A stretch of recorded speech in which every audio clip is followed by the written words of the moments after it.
All right, guys, welcome back. And this one's going to be a little off the cuff. I haven't actually had a whole lot of time to look through all these articles I pulled up. But Starfield, oh boy, Starfield. This is an interesting topic. Something that I didn't really think was going to be a thing because, let's just get into it. So what we have here with Starfield is a game that conceivably was going to be either really great or really awful, and you're going to have fanboys on both sides of things kind of shitting on it if it sucks, or hating on it because it's not a PlayStation game, or Xbox fans saying it's better than it really is because it's, Xbox and PC exclusive, and so fuck PlayStation. So, you've got all these conflicting fanboys and groups of the whole console war, gamers that are just kind of like using it to crap on each other. I'm a PC, Xbox, Game Pass, Nintendo player, so for me, I don't really care either way. I'm fine with whatever. I used to get into that whole console war crap, and I couldn't care less anymore. But Starfield, it's got some interesting stuff about it. There's been a lot of criticisms about certain things that seem like legitimate criticism. Certain things that seem pretty cool about the game. People saying that it's already going to be like game of the year or whatever. And I personally, I don't know. I think there are people that are hyping it up are fanboying a little too much, trying to get too much of that Bethesda, exclusivity. People who want to have those early access games, let's say when the next Elder Scrolls game comes out or something. But you cannot deny that the game is doing well. They sold a ton of early access copies. So, Game Pass is coming out tomorrow night. Technically on the 6th, but I'll get to play it on the 5th because I'm on the West Coast. So it'll go live on Game Pass at 9 p.m. my time. So I'll get to play it. I'm going to stream it tomorrow night. I'll be on here on the channel checking it out. So make sure you tune in for that. But, long story short, the game looks like it definitely has some legitimate high points and some low points that kind of suck. For example, there was one situation where somebody had streamed literally going for 7 hours flying from one planet to Pluto because they wanted to prove that it could be done. Well, it could be done, except once they got to the planet, instead of it loading in like they were landing, their ship just kind of flew right through the planet. The game isn't as let's say immersive or expansive as they kind of advertise it to be, because there are limits. There are a lot of limits. It's not this game where you can go exploring every nook and cranny of every planet imaginable. So it's not exactly the way that it was kind of marketed from the get-go. I think those are legitimate criticisms. But now what we have is this culture war thing going on with the game.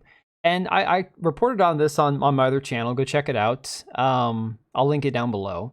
Basically, we've had this whole modern gaming, modern politics, modern social, the culture war kind of injected into a lot of gaming. It's affected how attractive female characters are. It's created a situation where you have a lot of modern ideology put into games that would be traditionally appealing to a core fan base of people that like stereotypical things, big guns, blow shit up, hot women, fast cars. That's your typical gamer crowd. And because gaming has been kind of infiltrated and infected by this modern ideological movement, you have a lot of these disparate factions of people fighting within the gaming community. And so, you had this article from Bounding into Comics. I talked about this before, about how you have the transgender characters introduced into the game, which is, it is what it is, right? Can't do anything about it, unfortunately. I mean, you can boycott the game. You can not buy it. That's definitely an option. I'm not going to pay for the game. I got Game Pass. I'm going to check it out basically for free. But then you have this whole thing where the pronouns, okay? So you have the pronouns in the game where you have to select your pronouns for your character. And it's kind of annoying. I'm not going to lie. It's an annoying thing because for most of us, we were born a gender. We didn't choose our gender identity. Our gender expression is not something we think about. We just go through life male or female. That's the normal average person, okay? And don't get all offended over me saying normal. Normal just means that, the norm, the average person. So then we got Hasan Piker, everyone's favorite champagne socialist, crapping on Az from Heel versus Babyface for criticizing the whole pronoun thing. And so I'm going to play about a minute of this video because I actually hadn't watched it yet, despite the fact that this just blew up. I had not subjected myself to the video because I just hadn't gotten around to it, and it's beautiful. I'm just gonna play like a minute of it real quick I here. just want to say something to you, Bethesda. Just enjoy this with me. Little something. There is nothing I love more. Taking my headphones off. Fuck that. Bethesda. There is nothing I love more than to sit down, comfy chair, turn on my PC, fire up a brand new RPG, fire it up, lose myself, think, oh my god, just think of this world, just think of all the planets I can visit, all the immersive things that I can get involved with, all the fights, all the relationships, all the people I meet, all the places I go. I'm so excited to go there. And you know, I love nothing more than, with all of that laid out in front of me, I love nothing more than to be dragged out at every fucking conceivable opportunity so you can fucking current day us. Sorry, did you want to get immersed in our world? Yeah, well, guess what? Fucking pronouns! Fucking gender ambiguity! Fucking current day Californian shit! See, I could appreciate that right there. I get it. Because look, it's not like he's saying, okay, if this has always been a thing, if it had always been a thing in our society, that everybody can, you know, that chooses their own gender identity and expression and chooses their own pronouns, then, you know, it would be normal for it to be in a game. This is something that is detached from what has been the norm in society for eons, and all of a sudden everything, look, Forza Motorsport games now have where your character, you have to pick your pronouns, and it does actually use up a lot of resources because they actually do have to include script and dialogue in the game, where now they are adding different genders, they, them, he, she, z's, or whatever. So it's actually creating a situation where they actually have to do more work because they're creating more work for themselves by trying to appease these people. And so then you also had people like Dr. Disrespect chime in, and he got crapped on pretty well too. This article here from Gaming Bible, what's supposed to be a gaming news outlet, gaming journal, decided to have their article say, grown man Dr. Disrespect cries over Starfield pronouns. Now, again, if you're going to be a journal, some sort of online journal where you're covering actual news, maybe don't be full of shit every time you like report on a story. And so they go on about the whole heels versus babyface tantrum, where he went on about this. And Dr. Disrespect, who's never really gotten super political, he's been very much, hey, let's just leave politics out of it. He had this to say about the whole thing. And honestly, I don't even understand why they'd make a big deal about this. Random things. Him. Got it. Okay.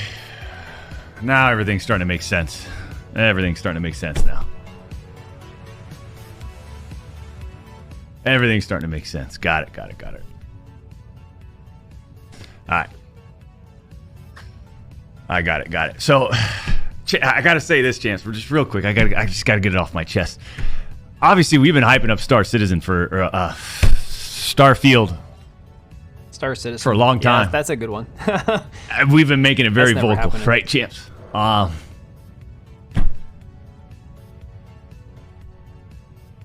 We had our team reach out. Hey, can we work with you? Can we do something? Due to past controversies, there's no way we can work with Dr. Disrespect. And so what he's pointing out here is the fact that he's had some issues in the past with things he said, not policing his speech too carefully.